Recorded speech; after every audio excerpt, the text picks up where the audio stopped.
Good morning, students. Today we are going to continue the topic of structure and events under male reproductive system in flowers. Okay, so you have already studied the structure of stamen, the structure of anther, the TS of young anther, and the detailed structure of microsporangium. So these structures are well studied, and in that microsporangium microsporogenesis event occurs. So this is, I just recalled what was done last class, an important process. Okay, now remember, in your microsporogenesis there was production of haploid microspores from the pollen mother cell, or another name microspore mother cell. Okay, so this production of haploid microspores are called as your microsporogenesis. Okay, now you have understood what is microspore, and this is your haploid structure formed through meiosis. Okay, so just to recall, your meiosis process, from from diploid parent you are getting haploid structures. This haploid structure will undergo further changes to form the functional structure. Remember, all four, you remember the term microspore tetrad. All four microspores are functional. Okay, and each microspore in that tetrad will separate. When it will separate? When drying process starts, when dehydration begins in anther. So what do you mean by dehydration? It is nothing but your maturation. When anther matures, can you observe here? You can observe here how anthers are, having a powdery substance above it, or on the surface of it. So this, what we are trying to say is, microspores which was in tetrad condition has separated to form into pollen grains. Okay, now we are studying in detail what is your pollen grain. So you have to recall the pictures before, how from the tetrad one microspore, okay, is shown in the figure. Just refer to the last times. In that figure you can easily find out how the microspore slowly develops into the pollen grain. We are studying in detail in this topic the structure of pollen grain. So I hope you got the view over here. This is the hibiscus one. Okay, so today we are studying the pollen grain morphology, the germination and pollen viability, as well as its harmful and useful facts about it. Okay, about the pollen grain. So you just observe how it is to look in 3D figure. Okay, so you can find some certain designs, spiky designs. In between you can observe here there is some kind of depressions. Just remember those to be a pore, an opening. Okay, that opening is required for the development of pollen tube. Okay, so you just got one idea what it looks like in 3D structure. So we'll understand what is pollen grain. Of course it is yellowish powder, whitish powder in certain cases. So you will have certain colors sometimes. Okay, mainly it is white or yellowish powder. Okay, powdery substance, and even the shape and size, it varies. The pollen grain has different sizes, different shapes, different patterns on it. Okay, this is the haploid structure. Why haploid? Microspore is haploid, which again develops into a functional haploid structure. So remember, this is microspore. Okay, microspore, and this is your pollen grain. So that's why it is haploid.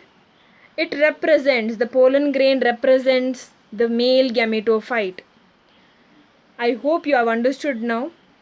Microspore is your spore like structure. It develops into a gametophyte, okay, or male gametophyte, which will further produce the gametes. Remember, gametophyte produces gametes. So what is that male gametophyte? The pollen grain, remember. This is an information which you have to remember. Its diameter, the range of the diameter is given 25 to 50 micrometers.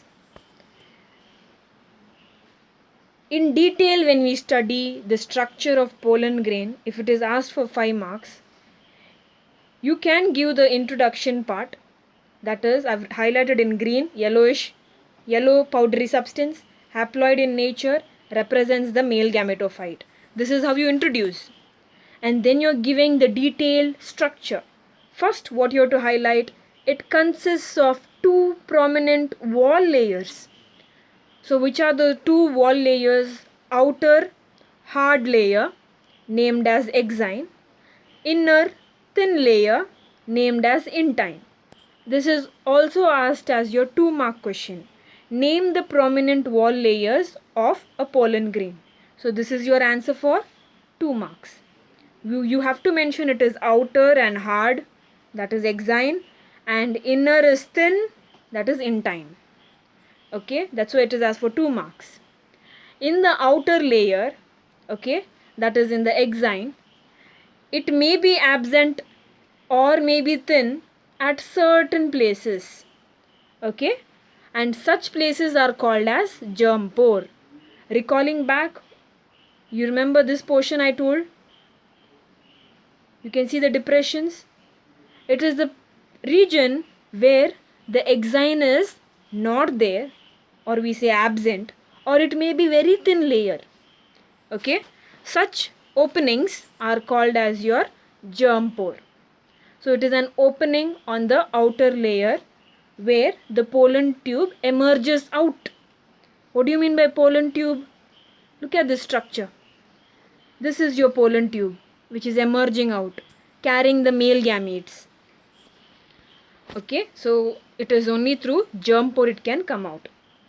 You should also know there is the presence of cytoplasm which is surrounded by plasma membrane. And in your pollen grain, it was initially, okay, when it was young, the microspore was single cell. When it matures, it is vegetative and generative cell. I repeat, initial or at the young pollen grain stage, it is only the cytoplasmic content of microspore. Okay, when it matures, when the pollen grain matures, it divides to form the 2 cells. What are the 2 cells? Vegetative cell and generative cell. Okay, so we are studying this again in detail. All this we are studying in detail. This is the structure. For 2 marks, if they ask, draw a neat label diagram of pollen grain. Or for 5 marks, if it is asked, describe the structure of pollen grain. You should be able to highlight the structure. Remember, whatever the inner parts are there, you must clearly show them. So you can observe exine, intine, vegetative cell, generative cell. See the shape of the generative cell. It is spindle shaped or almost smaller. It is floating on the vegetative cell, like that it looks. Okay, you can observe over here also. It's just a zoom figure, except the exine is not spiny. Okay, I recommend you all to draw this diagram. Okay, now we are studying in detail the each part of the pollen grain. Remember, this is each part is also asked as 2 or 3 mark question or even 1 mark question. Okay, this chapter is full of important questions. Okay, first is the very important sentence. What is the, if the question is asked, what is the organic content present in exine? What is exine composed of? The answer is sporopollenin. Okay, now about sporopollenin, it can be asked for 3 marks. It is very resistant material, and it is very important part of pollen grain. You'll understand why it is important looking at these three properties. First one, it is most resistant organic material. When I say resistant organic material, it protects the pollen grain from any harsh environment. Okay, it protects it. That's why it is the most resistant organic material. It can withstand high temperatures, strong acids and strong alkali. Okay, you have to remember this. Withstand high temperatures, strong acids and strong alkali, and it cannot be degraded by enzymes. It cannot be degraded by enzymes. This is the unique feature of, or you can say the most important properties of sporopollenin, which can be asked for 3 marks. Okay, continuation of the exine. The exine consists of, or the outer layer consists of germ pore, which I already discussed. Here, in most of the species, the pollen grain where germ pore is located, the sporopollenin is absent, or else it will be very thin. Remember, it is either thin, exine is either thin or absent only at the germ pore. Okay. Since this exine is having sporopollenin, okay, and it has a unique, striations, unique designs on it, which even keeps it till the end. It does not degrade at all. So it can remain as a fossil in the soil, in the sediment. Okay, that is what they are explaining in the next point. Pollen grains are well preserved in fossil form because of the presence of, it is presence, okay, presence, the double L is cut, presence of sporopollenin. Because of the sporopollenin, it is given that texture to remain forever in that same design. Okay, and you can see the next sentence, exine exhibit fascinating array of patterns and designs. To understand these 2 points, observe this. See the variety in the shapes, see the design. Okay, so the patterns all are unique in each species, and this remains as it is, as exine, even after it is dead. Okay, so exine does not get degraded, so it remains as a fossil. So this is how they have done microscopic studies and found out these can be preserved for over million years. Okay, only because of that substance. Which substance? Sporopollenin. Okay, coming to the second part, the inner layer called intine. This can be asked for 1 mark or 2 mark question. Okay, it is a thin and continuous wall layer. Why did I say continuous? In case of your exine, you have in between germ pore, which is absent. The sporopollenin layer is absent in between, only at the places of germ pore. That is why it is not continuous. Okay, whereas in your intine it is continuous. Okay,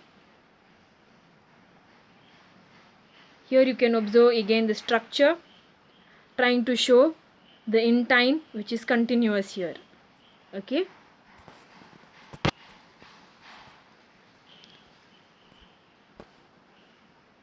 what is intine composed of? Another 1 mark question. It is composed of cellulose and pectin. Okay, now understanding the formation of pollen tube. When the pollen grain is settled on the stigma of the flower, it will initiate the pollen germination. So what is pollen germination? You have to understand here. This is your pollen germination. It happens on a suitable medium, that is on stigma, because stigma has certain percentage of sugar solution which helps in the pollen germination. So you should know what that pollen tube consists of. or is made up of? It is the extension of intine. Remember, pollen tube is the extension of intine. It is only during the pollen germination it produces as a tube. Okay, the intine helps the male gametes, whatever the cellular part, to come into the tube and reach the female gamete. Okay, so this is what, don't worry, all this will be explained. So just making you get the picture, so you can observe how the cellular contents as well as the nuclei gets emptied here, because it enters into the pollen tube. So you can see pollen tube carries the male gametes. So you don't worry much, as we are going with the next event, that is fertilization event, you will understand very clearly. Now we are only in your pre-fertilization event, that is the structure as well as the event under that structure. So it is your gametogenesis and your gamete transfer. Okay, so gametogenesis, you have to first understand the structure of that sex organ and then understand how the gametes are formed. So you understood the structure. Now the pollen grain structure we are going in detail, which is the male gametophyte. Okay, now we are coming to the next part, the two parts. Remember here, when the pollen matures, this is the very important part. When it matures, the microspore inside the pollen grain will divide mitotically to produce vegetative cell and generative cell. So vegetative cell and generative cell can be asked as difference. It is bigger in size, it has abundant reserve food material, and the shape of the nucleus is large and irregularly shaped. Whereas generative cell, it is small and floats in the cytoplasm of vegetative cell. Please look at this, it floats in the cytoplasm of vegetative cell, shape spindle shape, and it has dense cytoplasm and one nucleus. So if you have to understand the difference, size, okay, then abundant reserve food material, here it's only this dense cytoplasm. Okay, the shape is given here, spindle shaped. For nucleus, irregularly shaped nucleus. Okay, so you can just get some, you can write these points only as your differences, but see that they are comparative when you're giving a difference. Now this is an important structure. Let me give you an idea first. So you understood microspore, okay, has undergone mitotic division to form vegetative cell and your generative cell. So you can see how the changes are occurring. This is your two-celled stage. One is vegetative, one is generative. So this is your two-celled stage. At certain cases, this generative cell can divide to form two male gametes, which you can find here. It can be in the pollen grain itself. So in the pollen grain itself, just before when it is shed, during that time, there are some species which generative cell divides to form male gametes, the two male gametes. That's why it will turn into three-cell stage. So that's what they are explaining here. Over 60% of angiosperms, pollen grains are shed in two-celled stage. So what is that two-celled stage? One is your vegetative cell which is bigger, generative cell that is smaller. Okay, so vegetative cell is the one which provides nourishment to the generative cell. Generative cell is the one which divides to form two male gametes during the pollen germination. So this is your two-cell stage. In some cases, it is shed in three-cell stage. So what is a three-celled stage? You have to write, the generative cell undergoes mitosis, to produce two male gametes before the pollen grains are shed. So just before they are shed, the generative cell turns into two male gametes. So that is called as your 3-cell stage, which is not shown here because it is only in few species. So you have understood 2-cell stage. It will be 3-celled only when the generative cell divides. Okay, so clearly understand now. You have understood with the exine, most resistant organic material, withstand all the temperature, acid, strong alkali, can withstand the degradation, okay, from the enzymes. Okay, so you have understood about exine, the outer layer, and it has various designs, and that patterns are unique in different species. Followed by intine. Inside the inner wall layer is intine, which is thin, okay, and continuous. There is your cytoplasmic contents. So you have to remember, young pollen grain contains microspore. When it matures, it contains, or microspore divides to form vegetative cell and generative cell. So that is your 2-cell stage. When this 2-cell stage turns into 3-cell stage, that you can find in some species just before it is shed. What do you mean by shedding? Release of pollen grains from the anther is called as shedding. Okay, so you remember now, this is 2-cell stage. Only in some species they turn 3-cell. What is a 3-cell stage? This generative cell divides to form two male gametes. Okay, so the purpose of intine is helping in the formation of your pollen tube.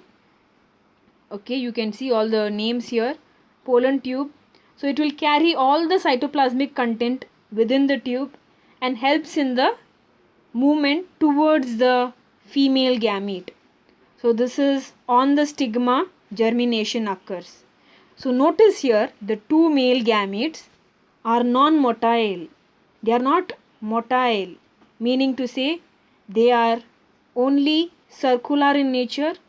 They do not have flagella and needs the assistance of the pollen tube to reach towards the female gamete. Okay, so this is how gamete transfer takes place. I hope it is clear. Gametogenesis is done, gamete transfer is also done. Okay, so coming to your certain effects, it may be harmful effects, it may be useful benefits. So we'll understand them. Harmful effects, you all know very well. Some are very allergic, okay, and that leads to your bronchial afflictions. Meaning of afflictions I've given here, a cause of pain or harm. So you might have seen certain rashes or continuous sneezing or certain fever like conditions. You might have heard about hay fever. It is for those who are very sensitive towards the pollen grains. Okay, especially the communist plants. Some people, the moment they pass through that communist plant, they are very allergic to that smell, the pollen grain smell. Okay, so some of them I'm saying. So it is based on the severity. But otherwise the pollen grains are the ones which causes severe allergies and lead to bronchial afflictions. It can also lead to chronic respiratory disorders. It may be asthma, it may be bronchitis and so on. So one example they have given in your textbook, they have told about Parthenium. Okay, common name carrot grass. So the pollen grains of this Parthenium is very allergic. Okay, very allergic. This plant was actually carried with the wheat. Okay, unknowingly, or you can say as an contaminant. It was carried as it was imported. And once the wheat was sown in the field, even Parthenium grew. So that is, this Parthenium was ubiquitous, meaning to say it grew at a faster rate as well as everywhere. They can grow on any soil, in any condition. So that is one, invading plant, I can say, but it did not invade the wheat crop. All I'm trying to say is this Parthenium grew at faster rate, it grew everywhere and created this problem, allergies. So you just observe what is that particular problem of Parthenium. Observe here how the person has suffered. See the skin, the rashes, the boil-like structures are formed. So this is because of the pollen grains from this particular Parthenium. You might have seen this plant.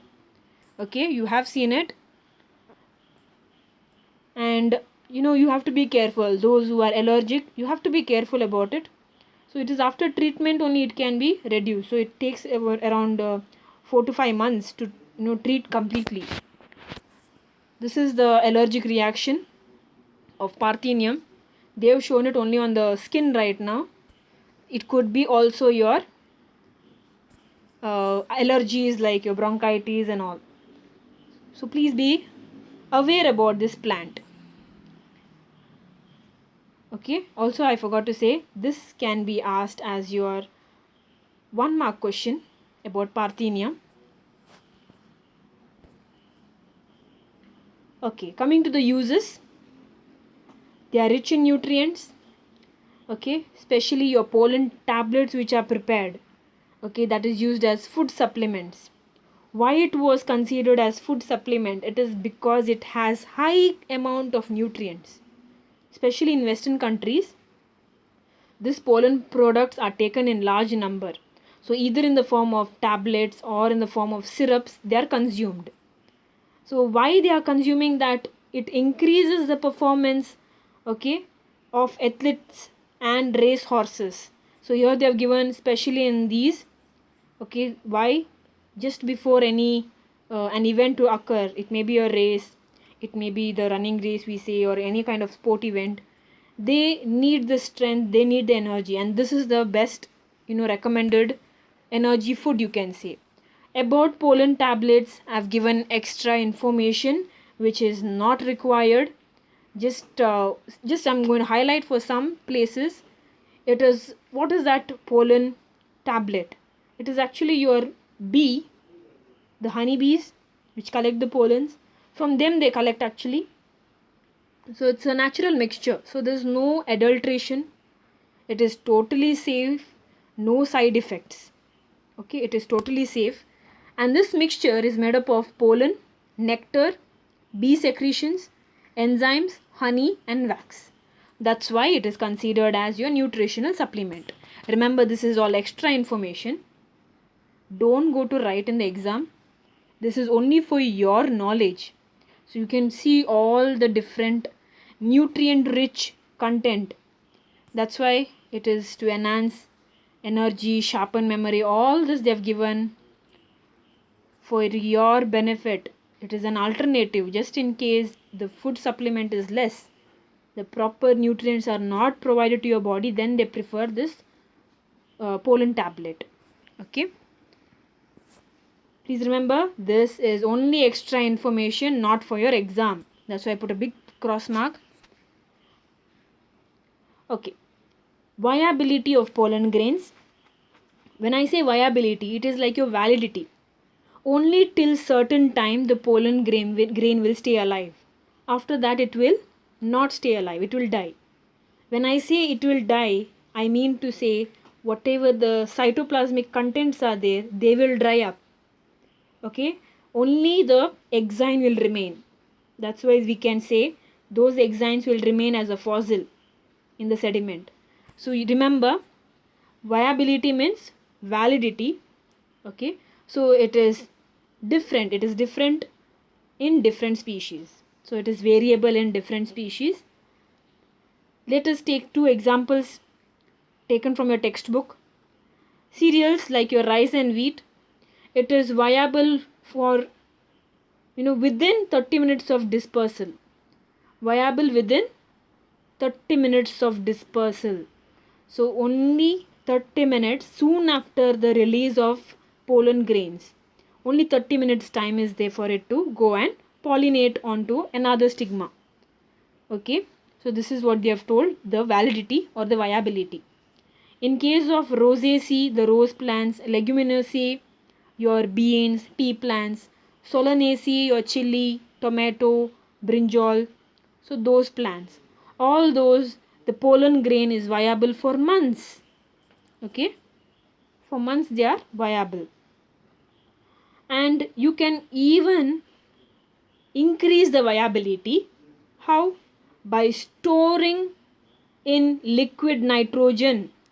I hope you all know about liquid nitrogen, which is at minus 196 degrees centigrade. Okay, this storage is called as your pollen bank. Okay, so this is your pollen bank. They store the pollen grains, hence increase the viability.